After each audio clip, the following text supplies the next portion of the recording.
ఇప్పుడు మన రాష్ట్రంలో దళితులకు ఎస్సీ ఎస్టీ సప్లాన్ ఉంది, గిరిజనులకి జనాభా ప్రకారం మీకు బడ్జెట్లో ఇంత వాటా కేటాయిస్తున్నాం ప్రభుత్వం చట్టం చేసింది.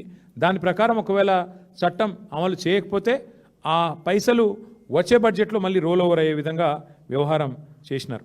అట్లాగే మేమేమనుకున్నామంటే ఈ బిల్లు పాస్ అయ్యి చట్టం అయితే ఒకరిద్దరికి కాదు లాభం అయ్యేది.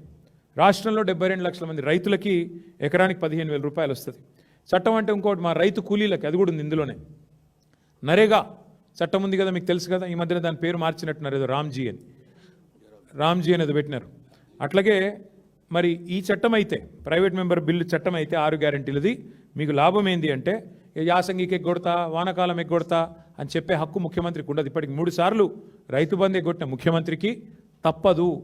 ఆయన మెడకు ఇదొక చట్రంలాగా బిగించి రైతు చేతుల్లో అప్పుడప్పుడు ఎద్దులు అటు ఇటు రుక్తుంటే బట్ట ఆపుతారు చూడు కళ్ళమేసి, అట్లా ముఖ్యమంత్రికి కూడా ముక్కుతాడేసే అవకాశం మా రైతన్నలకు దక్కుతుంది.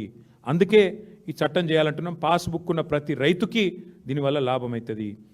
రైతు బంధు ఆపే అవకాశం ప్రభుత్వానికి ఉండదు. అన్ని పంటలకు 500 బోనస్ అన్నారు.